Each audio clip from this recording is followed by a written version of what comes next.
Welcome. It's so good to see all of you here. My name is Julie Scott, and this is session 4 of Breakout 4.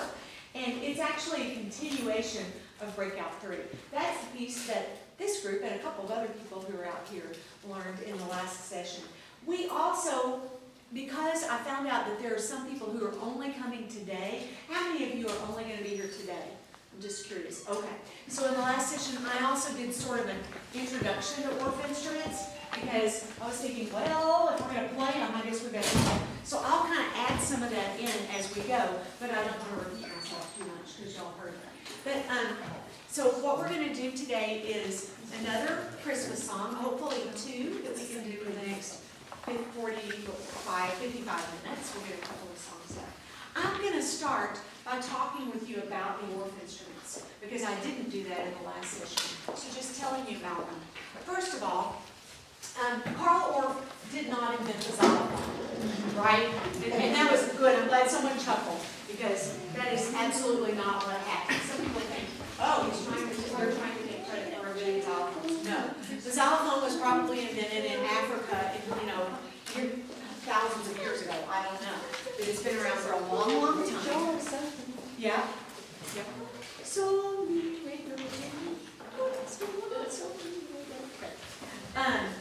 But what happened was that and I'm not going to go into the whole history. I could go into the whole history of Orff Schulberg, but sometime around the 1940s, in particular, these instruments got really, really developed for children, and they were used in sizes and ranges that were appropriate for children.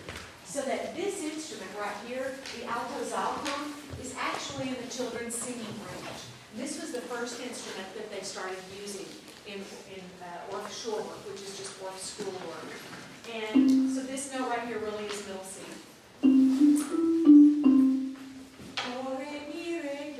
Okay.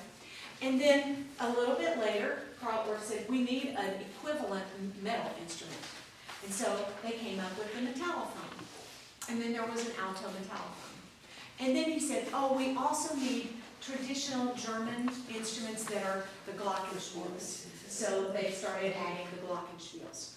A little bit later, they added basses, and that gave the full, what we call instrumentarium, which is a lot, it's a big word, but there it is, instrumentarium.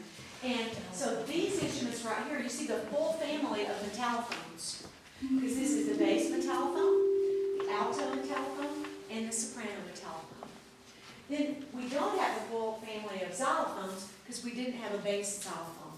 I asked for one, but we didn't get one. So there's a bass xylophone. It looks just like the metal one. The box is the same, but it has wooden bars. Traditionally, xylophones are made of rosewood, but these are all fiberglass. And fiberglass is really great for Texas because they sound beautiful, but they're also not as susceptible to temperature changes. So actually, these instruments right here are my very favorite instruments. I love them. They're the Sonar Palisano Orff instruments. Somebody asked a while ago, are they expensive? And I said, yes, they are. But here's the thing. I started teaching, I'm going to give away my age here. I started teaching in 1982 in Carrollton Farmers Branch School District. And the instruments I started using when I got there, they had like 6 Orff instruments. And they had been there since the school opened 10 or 15 years before. And they were just fine. And then what happened, because I was there for 11 years, was they had the rubber tubing on them. And the rubber tubing melted one summer because we left the instruments in the music room and I didn't know the air conditioner was going to be turned off for the month of July. And so it melted. It actually corroded and melted. I took it off. I called West Music Company. I would recommend them highly. And said, what am I going to do? And they said, oh, we sell the tubing, but it's not rubber anymore. Now it's got a cloth outside on it, and it's kind of elasticized so that you can put it on yourself. Use a staple gun or a little nail, and you can just put it back on there. Those instruments, okay, that was 1982. This is what? 2013. They're still there. Those instruments are about, I can't add, but they're really old. So those instruments were bought in the 70s. They were probably bought in about 1972, and they are still there and still being used. So when I tell you that this instrument costs about $1,200, understand that you're making an investment for something that could last for 100 years. It's not; these are not throwaway. They're not like plastic recorders that can wear out. They really, really can be replaced. So this is about $1,200.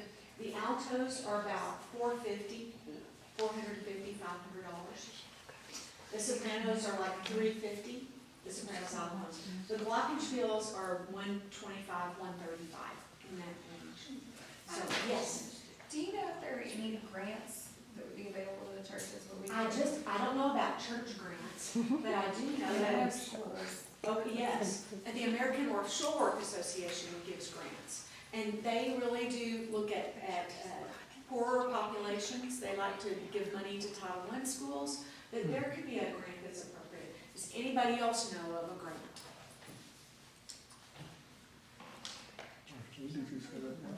Just get them to put it. You know? So I know none of us are wealthy these days. And it's a process. You might start with altos. If I were going to begin buying Orff instruments, I would start with an alto xylophone. Because you can play a melody on it, or you can play the drone on it, the accompaniment part. And because it's got out an extended range so that you can have two children playing on it at once. So I would start with that. And then I would probably add glockenspiels soon after because they're beautiful for the melody and they just add this color that's really pretty. You could probably ask, put something in the church bulletin that you needed something like that and what the price is and people would contribute, or maybe somebody would do it in, you know, in the morning for somebody and just put a little plaque. That's a great idea. Or have a bake sale. You know, you can raise money for Orff instruments. And people will be like, what are Orff instruments? But then once the money is raised, play them in church so they can hear how pretty they are. Because they can sound really nice. Not all Orff instruments are created equal. So just because it's less expensive doesn't mean it's okay. It's not going to last you for 100 years. And it's also not necessarily going to stay in tune. They seem to be pretty sturdy. They are very sturdy. And there are two brands up here, and they're my two favorite brands. These are not mine. These are Baylor's, I guess. They say SMU on them, so. yeah. Well, some of them says are. Baylor. Two of them are mine. That one and that one. Those I brought from SMU because I didn't think we were going to have enough, and I'm glad I brought them. We needed them. The rest are from Baylor, and they have the same brands I like, which are Sonar, S-O-N-O-R, and Studio 49. Studio 49 was the original Orff instrument company. They're called Studio 49 because they were founded in 1949. Awesome. Isn't that fun? Yeah. So the taller glockenspiels are Studio 49, and the shorter ones, the ones that are not quite as deep, are Sonar. And the thing is, Sonar and Studio 49 play well together because they're all tuned to A440. So, I mean, this is serious. This is not like somebody hammering metal in a shop and guessing at it by ear. They are tuned with an oscilloscope, and they're really manufactured well. Okay, so do you have any other questions before we get on to the other Christmas songs we're going to do? Since I'm not going to do this much more today, I'm going to go on. If we need pin repairs, I mean, are there? West Music Company sells repair kits. Did you say the pins, the pegs? They sell them. And you can get a bag for like $25, and then you just got them. You can keep them in your closet. And if a peg breaks, then you can just replace it with that. One more thing about that is that Sonar has the plastic pegs, and you have to drill it out in order to put a new one in. I have bought the Studio 49 pegs for the Sonar instruments because they're the same size, and they have a nail at the bottom. And then the top part has rubber around it, but the nail is easy because then you literally just hammer it in. So I like those a lot. Yes? How do you recommend they hold the mallets? I've always. Can we Are you demonstrate? coming tomorrow?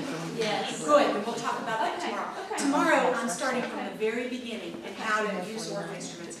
And I did a little bit with them this morning because they weren't coming back tomorrow, so. Yeah. But if you're coming tomorrow, we'll go through all of Okay. that. But they're demonstrating beautifully. Oh, this is lovely models, thank you. Dan and Anna's. That's really good. Okay, good. So, come on now, let's do a circle. Or just, yeah. Would you guys put it all together? Sure.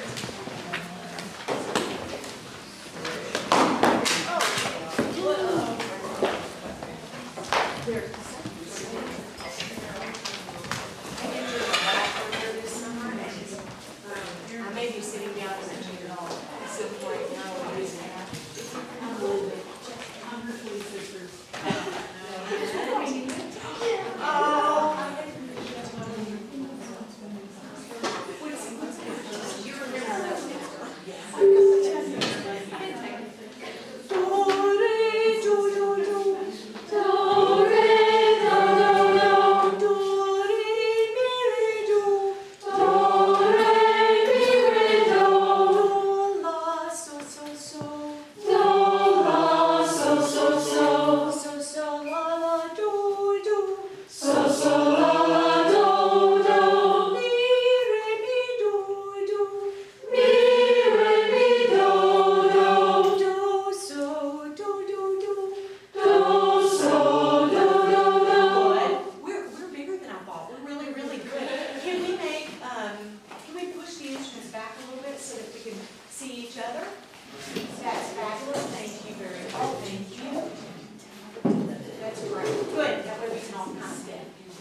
church music education. And yesterday, somebody said, that I think it was, oh, she's here, but right there. You were saying, how do all you people know about solfege? And I said, well, how many people in here have a music degree? How many of you do right now? So quite a few. Put your hand up really high so I can see. Yeah. So about half, I think, have music degrees. And how many of you learned solfege from the choir you were in? How many of you know solfege? Kind of, sort of. Okay, good. So no one's going to be. But it's something that we're looking at and we can talk about today at lunch in our little discussion that we're going to have. But I do use solfege, even though technically I'm an Orff teacher.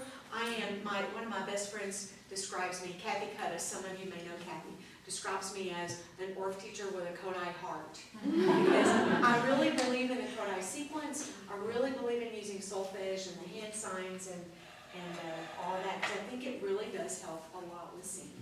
And I also am of the opinion that you need to learn things through your body, musical concepts through your body, before you learn it on an instrument. So I think children should sing before they play. I think they should move to learn rhythmic concepts and to show different kinds of concepts. All right. He is born a holy child. Play the oboe and bagpipes merrily. He is born a holy child. Sing we all of the Savior mild. How many of you already know this hymn? Some of you do. It comes from, do you know what country? France. France, that's right, good. And it's Il est né le divin enfant. And you know what? The children really enjoy learning that in French. It's something you might consider. I'll sing a little bit, you sing it back. He is born the holy child. He is born the holy child. Play the oboe and bagpipes merrily. Play the oboe and bagpipes merrily. Play the oboe. So starting on do. Play the oboe and bagpipes merrily. He is born the holy child. He is born the holy child. Sing we all of the Savior mild. Sing we all of the Savior mild. I want you to think about the form of this piece, the phrases. How many phrases are there, first of all? Think through that. There are 4 phrases, And the phrases have little forms, little letters. So think this time as I sing 2 parts, and you sing them back, and then I'll sing the other 2 parts, and you sing them back. Think which are the same, because there are some that are the same. Here we go. He is born the holy child. Play the oboe and bagpipes merrily. Ready? He is born the holy child. Play the oboe and bagpipes merrily. He is born the holy child. Sing we all of the Savior mild. He is born the holy child. Sing we all of the Savior mild. Sing we all of the Savior mild. Sing we all of the Savior mild. All right. So the form helps us to memorize it. So what do we have? Which 2 phrases were the same? 1 and 3. And you know what we'd call those? A and A. So if that's A, he's born the holy child. What's this? Sing the oboe and bagpipes merrily. You don't have B. And then we have A again. And then sing we all of the Savior mild. It's different, isn't it? So that would be C. So the form of this piece is A, B, A, C. Sometimes I do this with the kids. This time you sing both A's, and I'll sing the B and the C. Ready? He is born the holy child. Play the oboe and bagpipes merrily. He is born the holy child. Sing we all of the Savior mild. Sing the last one for me. Sing we all of the Savior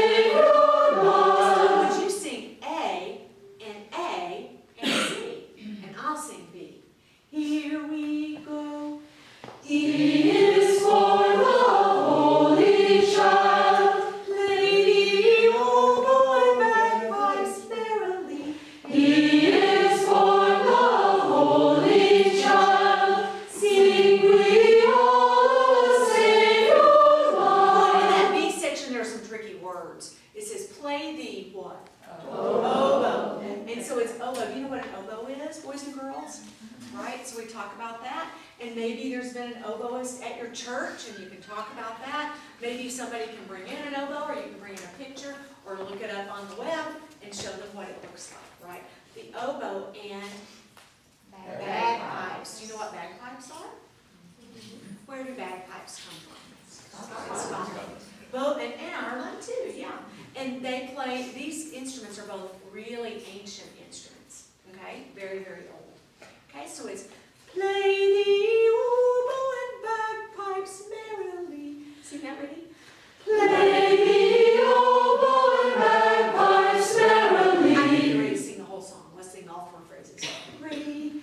He is born a holy child. Play the oboe and bagpipes merrily. He is born a holy child. Sing we all of the Savior born. You might need to talk about why it says sing we all. It's another way of saying we all sing of the Savior mild. We're all singing about the Savior. Who is the Savior? Jesus. So we're singing about Jesus. This is a song about Jesus' birth. And it's really important to talk about those things to make sure they understand. Plus, that's turned around old-fashioned language kind of way, and some children might not realize what it means. We are all singing about Jesus' birth. That's what that last phrase means. And mild means gentle. Yeah. I don't know. I mean, he probably screamed like everybody else does, like the new Prince of Cambridge screaming probably about right now. So I thought they were brave and really, really forward-thinking to have no nanny the first night. Wow, okay, good, y'all, real people. All right, so let's create, and you know what? Let's have 2 circles. So let's let you guys kind of close in right over here with a circle, and then Charles will close right here with a circle. And I want us to come up with movement to go with this song. We'll kind of illustrate it. Actually, I have movement in the notes, so we could just do that for the sake of time, because we're already at 20 to 10. What did you say? Let's do that. Yeah. Okay. So my kids at some point wrote this, and I said to them, just like I said to the group yesterday, we learned that the circle can do these kinds of things. The circle can go to the left. The circle can go to the right. The circle can go in. It can go out. And so here's what they wrote.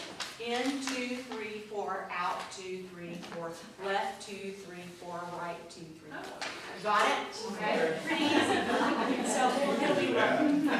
He is born the holy child. Is that tempo? Okay. So here we go. Join hands and go in. Here we go. He is born the holy child.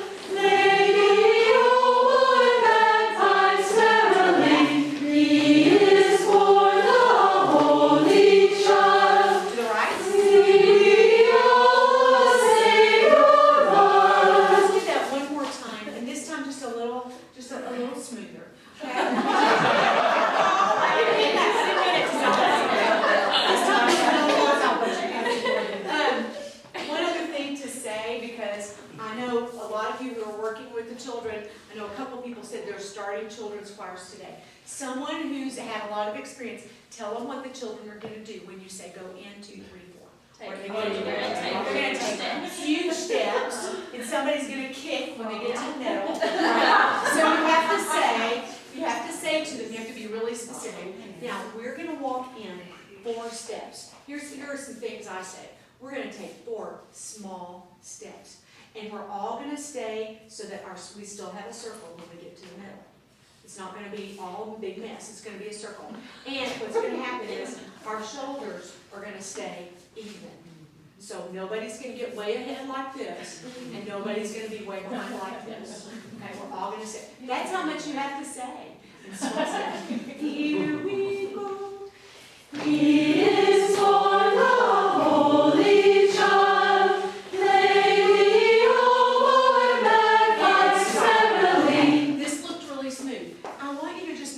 So that it's like smooth, smooth, smooth, smooth. Good. So we're going to do that smoother this time. Okay?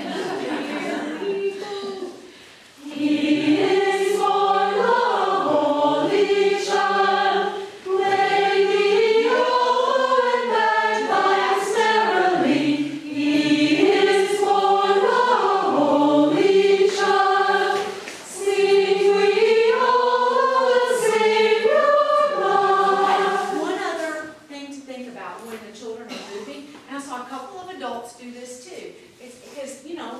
always move in a circle that much. When you go to the left, turn your body to the left. So you're not walking sideways to the left. Turn your body and follow the person who's beside you so that you're walking to the left. And the same thing, then somebody over here found a really smooth and beautiful way to turn to the right, which was they kind of went like this. They just kind of turned really, really nicely and did some kind of crossover. I think maybe they were in band. Really good, excellent person in their class. Here we go. Is for the Holy Child, lay the old bagpipes merrily. He is for the Holy Child. Sing we all the Savior love. Okay, now we're singing in kind of a high key. We're singing in G. So, and that's the key I wrote this in. We're right on it. So there are verses that go with this song, and I've only given you one, and that was because I knew we'd be moving at the same time, and we had to memorize it. So you're really, really comfortable with the refrain. Now I'm going to teach you one verse. Through long ages of the past. It goes up to an E. Okay? Prophets have foretold his coming. Through long ages of the past. Now the time has come at last. We're going to let the sopranos sing this. Okay? So and the tenors. It's through long ages of the past. Ready? Through ages of the past. Prophets have foretold his coming. Prophets have foretold his coming. And then guess what? The third phrase is the same as the first. Through long ages of the past. Ready? Through long ages of the past. Now the time has come at last. Now the time has come at last. And it's a big 5 chord, and then it goes to He is for the Holy Child.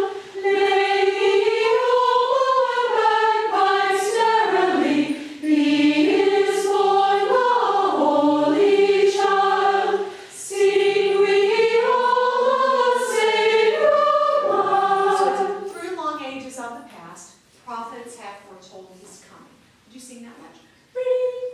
Through long ages of the past, prophets have foretold his coming. And then again, it's through long ages of the past. Now the time has come at last. Ready? Through long ages of the past.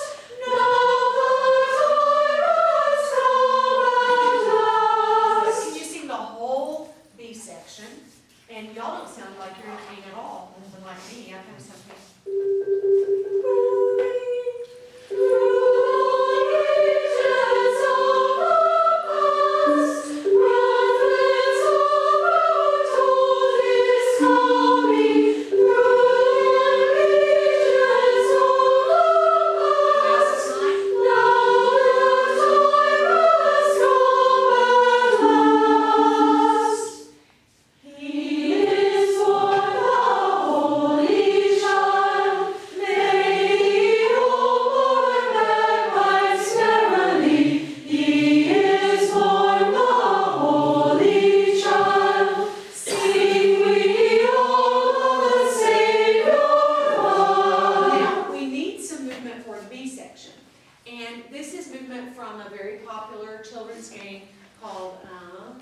shoe fly, okay?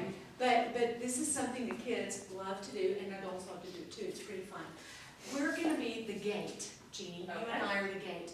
And we're going to look over there at Michael and your name tags turned around, Becky and Nikki. So y'all are kind of across from us. Michael's kind of going to lead the way. We're going to meet you guys in the middle. You're all going to follow that direction. So y'all are gonna turn your bodies and walk that way.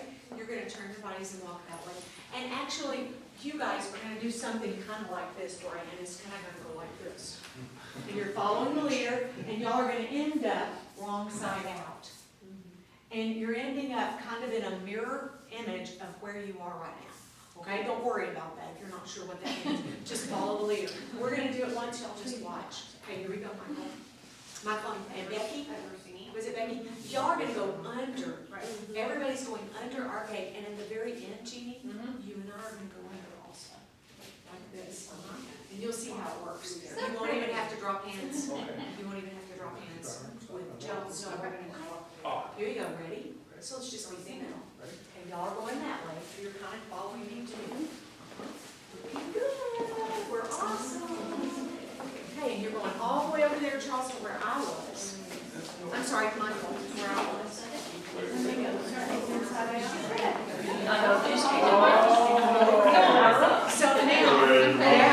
now stop. Always like Just that. turn around for a second and see where you were and where you ended up. It's kind of the opposite of where you were, right? Kind of in that.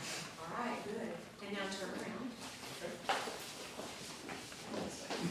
Let's do it one more time, and then it's you guys. Okay? This time, Michael and it's kind of, y'all are kind of right in the middle. You two make the gate, and you can kind of lead. I'll do it. Okay, here we go. So meet us in the middle. You walk too.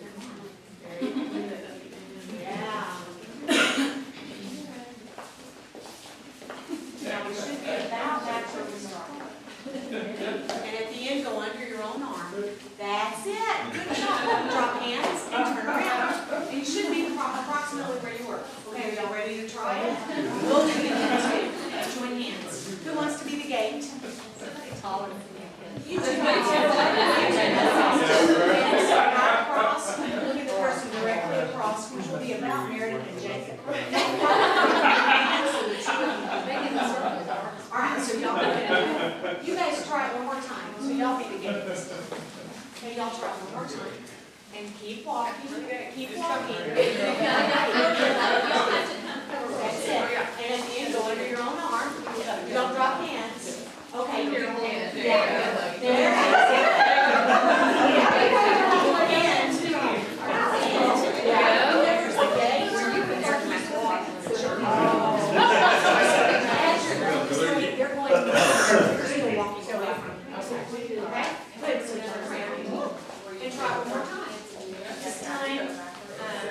Jacob and Meredith meet again.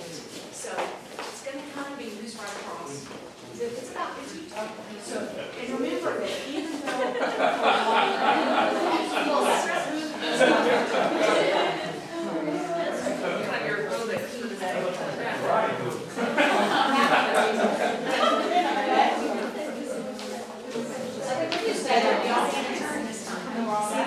they were the gates. The gate has to go in. Yeah. And drop hands and turn around.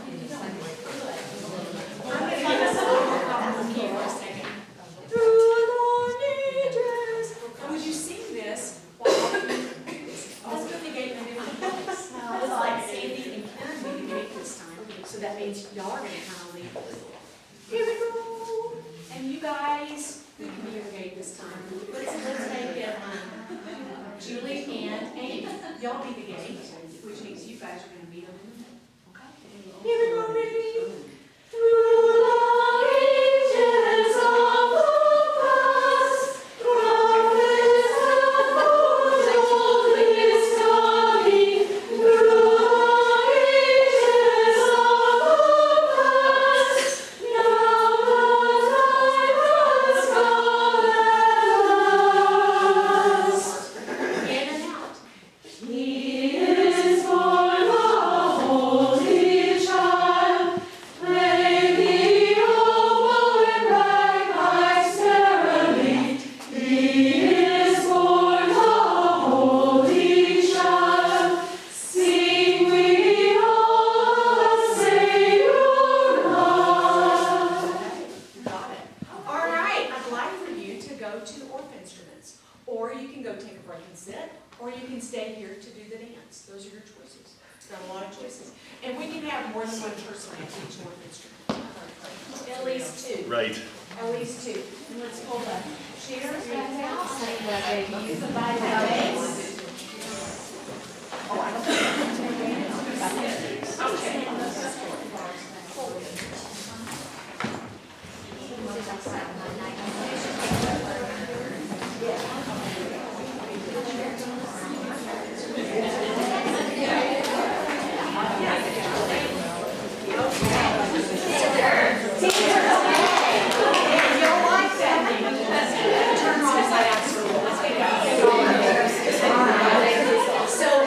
Get in a place so you can see. You can either sit in a chair, you can sit on the floor, or whatever. I'm gonna sit in a chair for a couple minutes, because my back is hurting. Yeah, I entered it earlier this summer, and I thought I was done, but I'm not.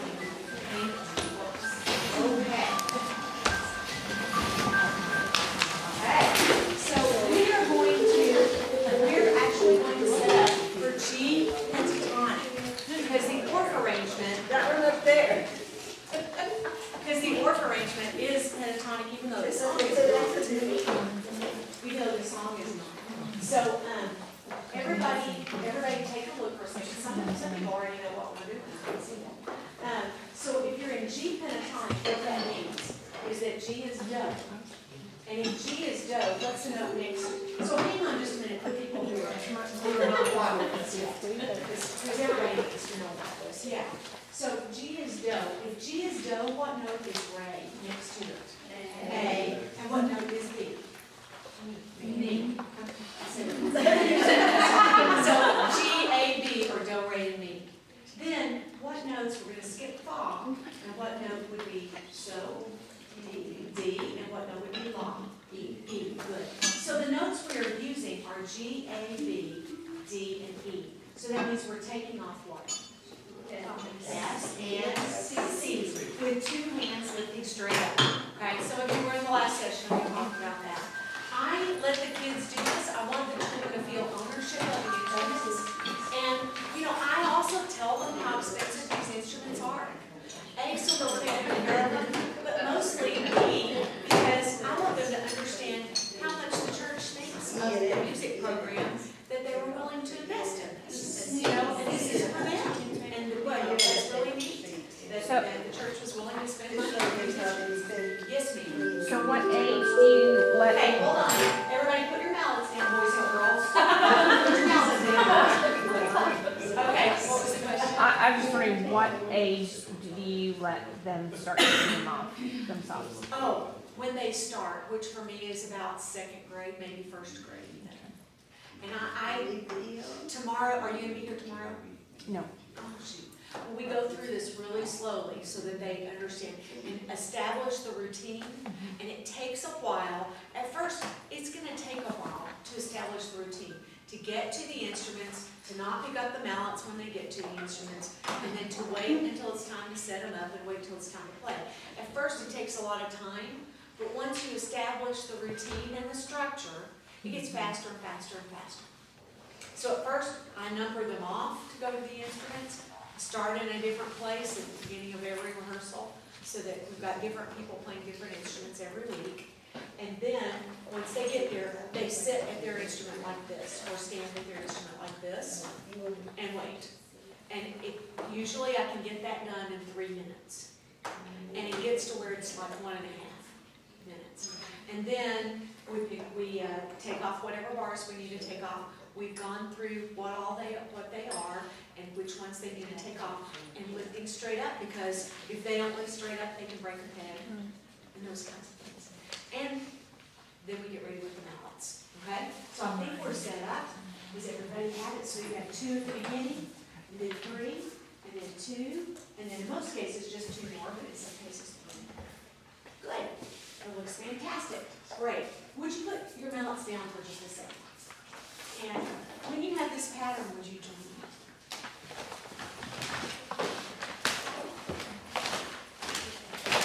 Good. Looking good. Very nice.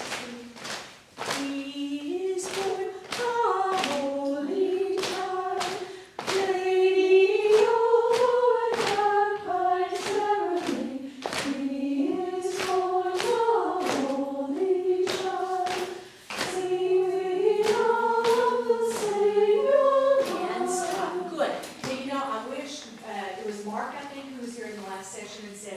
y'all stop singing. This is one of the steps that's really important, is to let them just pat it on their legs before they play on the instruments. Because this is not very interesting by itself. Right? So they need to sing the song with it and get the feel for where it goes with this in the context of the song. Good. Would y'all find G1, your first G, your bigger G, and D2. All right, now just play it. Even though that's not what I would normally want. And it's, and in a minute, I'm gonna have y'all switch partners. So those, we have, I know Aaron is where you apply. So yes, use two mallets.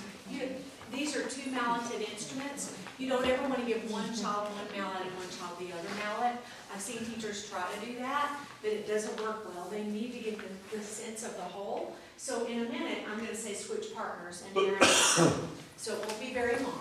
Okay, can y'all play that pattern on your instruments here? Here you go. So it's G and D. G and D.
Yes?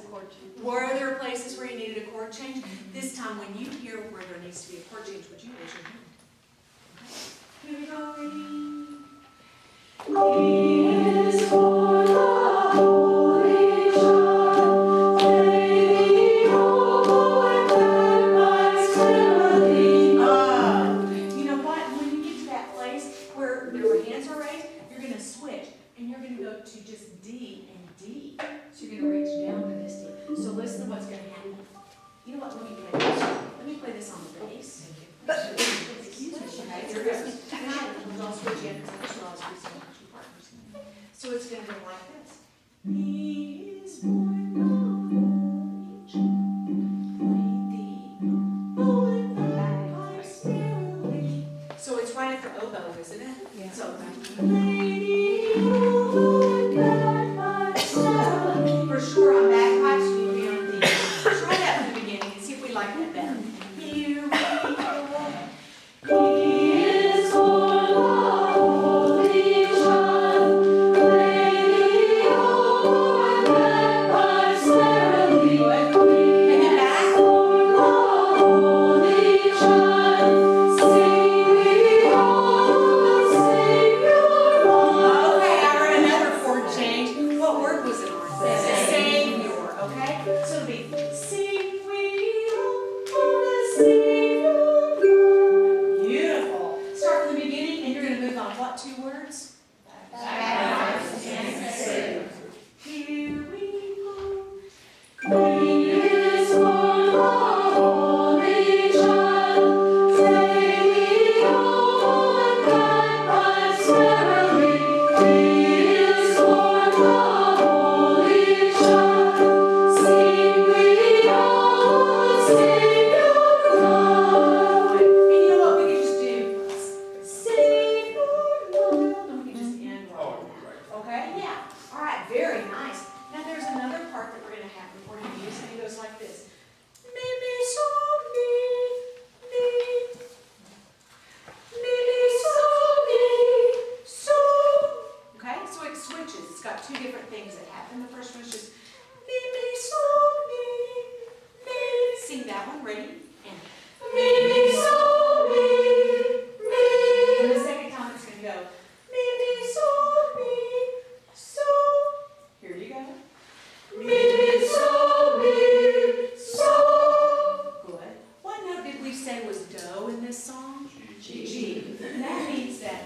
is A, and me is B. And what note is that? D. So we're using B and D for this part. So it's going to go like this. Mi, mi, sol, mi, mi. What are the letter names? It'll be B, B, G, B, B. Can you play that? Here you go. B, B, one more time. Let's try that same pattern again. Pattern one. Here we go. B, B, G, B, B. Good. And the second one goes mi, mi, sol, mi, sol. So you're going to go mi, mi, mi, mi. That's pattern two. Here you go. Mi, mi, mi, mi. Okay? What was the difference between pattern one and pattern two? The kids have to talk about that. Say it again. The last pitch. So the first time it's B, B, D, B, B. And the second time it's B, B, D, B, D. Okay? And that's because of the chord change. Okay, let's try it. 1, 2, here you go. Stay on B, and then it's up to B. Good, very nice, great. Thank you very much, Dale. Okay, good. So, can we have the glockenspiels and the soprano metallophone and the soprano xylophones play the same part while everybody else goes back to the G and D? Okay, would y'all start ready for the basses and the altos? On the G and D. Here we go. Okay, so just basses, alto metallophone, yes, and the alto xylophones too. So G and D. Here you go. 2, stop. That's your pattern. And here's the other part. Ready? Here you go.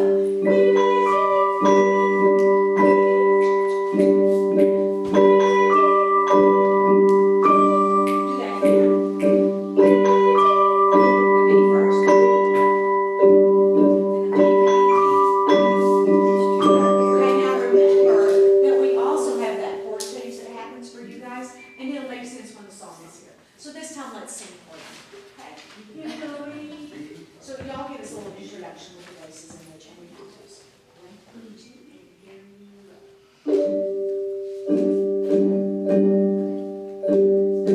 He is for the holy child, taking over that time's merrily. He is for the holy child, singing of the Savior God. Okay, good. We're going to do it one more time with this group, and please sing the song if you can. That part. Remember earlier today I said we're going to get to some pieces that are too hard to sing and play at the same time. This might be one of them. That part is tricky for you to play it and also sing the song. But you guys, I think y'all can do it. And I think it actually helps you know when to change chord if you're singing the song. Okay, give us another introduction. 1, 2,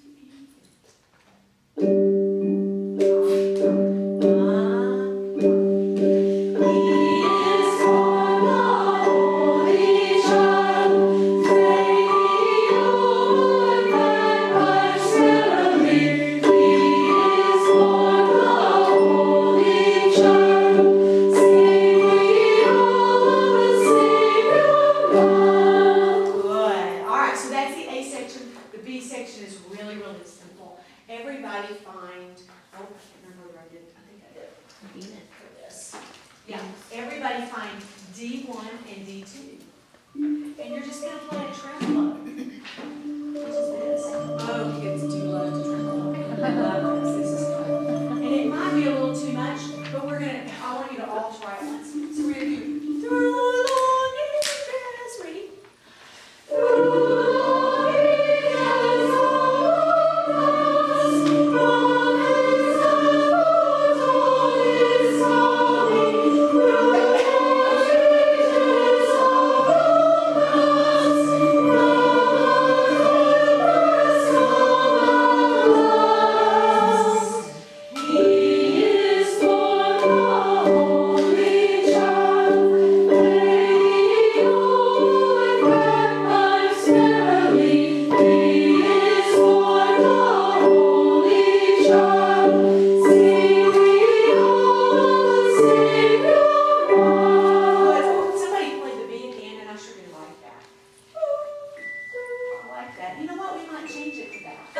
So this. I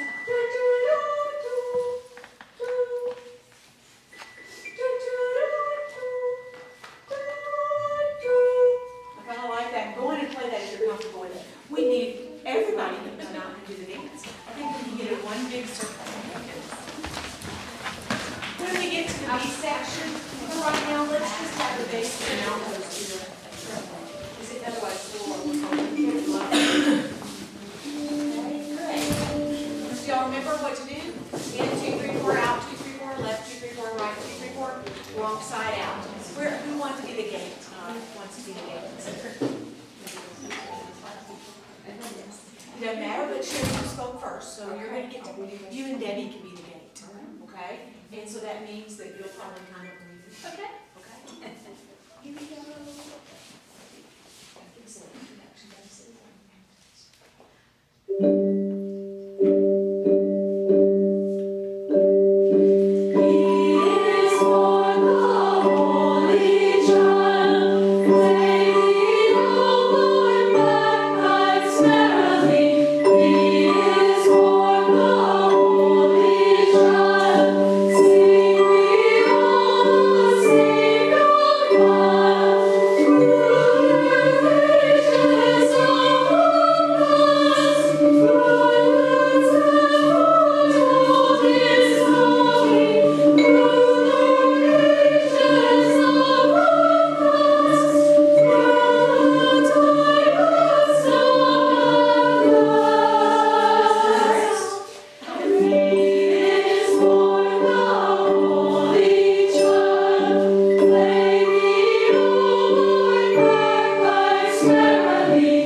What might you do the first time they come? With this song. Just the rhythm of the song. Maybe the refrain only. The form, okay. So we might just teach the refrain. We could just even teach the refrain, figure out the form. I am a proponent, and I think your rehearsals will go more smoothly if you have a lot of different activities during the rehearsal. A lot of us are guilty of, this is the anthem we're going to sing in 2 weeks, we're going to work on this anthem, and that's all we're going to do. When you do that, do you find that the children get tired and they start misbehaving a little bit, they get antsy and stuff? Because you're working on one piece and they're bored with it. 10 minutes in, they're done. And I'm talking about like kindergarten through 5th or 6th grade, even middle school. They're going to get tired if you try to just do one piece. Even in adult choir, we don't work on one piece usually, right? I hope not. Unless it's the whole Messiah, you know. That's different. But you know what I mean. You're not going to work on one thing. With the children, the younger they are, the more activities you need. Because their attention span is shorter. And the older they get, the fewer activities they need. But let me ask this. How many of you have them for an hour? Once a week? Very few. Okay. How many of you have them for less than 45 minutes. 45 minutes. Anybody have 30 minutes? Boy, that's quick. All right. If you've got an hour, let's say somebody just give me a grade level. Should we take like 3rd grade, kind of like middle? If you've got an hour with 3rd graders, you probably need 5 activities. 5. One is going to be the opening song. It's like a welcome song, or it's like a, just gathering song. And then I would do a scripture reading or a prayer. You can do sentence prayers. You can say what you're thankful for. All the kids can just share that. And then I'd say the next thing is, whatever the hardest thing is, put it close to the beginning of the rehearsal. Because that's when their attention is the most fresh.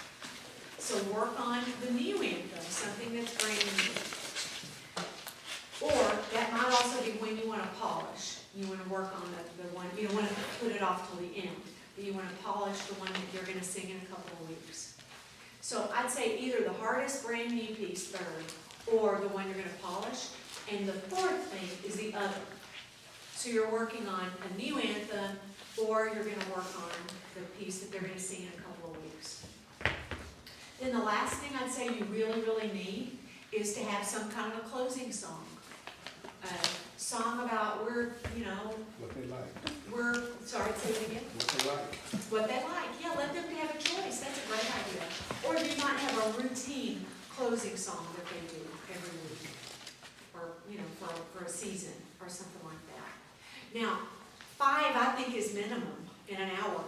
So you might have a 6th thing that's a hymn, or whatever. But when you're working on the anthems, work on just a section. The first week you introduce it, you might just work on one section of the song. Just the refrain, or just, something that's exciting, that you think will get them going. And one of the things I always say too is, at the end, when you're done with that piece and you're getting ready to put it away, if they say, no, let's go on, we want to learn more. If they say that, that's when I say, oh, gotta wait till next week. Because that's what we want, is for them to be dying to come back to choir next week. That's what we want. Gotta wait till next week. The same thing with this. So maybe one of those activities, and I don't know when you want to put it in the middle of the rehearsal, is the instrument activity. Maybe it's toward the end, because that's a motivating get up and do something kind of a song. So first week, you can learn the refrain with the form. You might also learn the dance, because the dance illustrates the form in some ways, kind of. But so they can do just the A section, not the turning wrong side out. Okay, so let's say you're working on that, and it was activity 3 this week, and next week it's activity 4. What can you do the next week? Well, first thing you always do is review. Because it's been a whole week. So you're going to review the song, and review the movement that goes with it. That could even be your opening that week. That might be your opening song. And then what can you do? Teach the beat. Teach the B section. Teach the B section, teach the verse, and learn the movement that goes with that.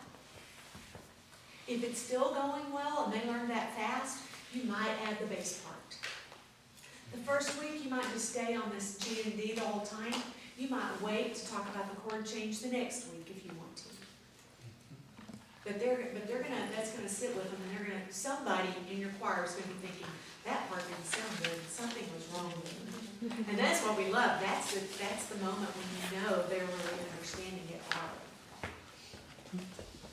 And then you need another rehearsal to review A, B, A, put the whole dance together, the bass part, and add the little ostinato. The B section's a cinch, isn't it?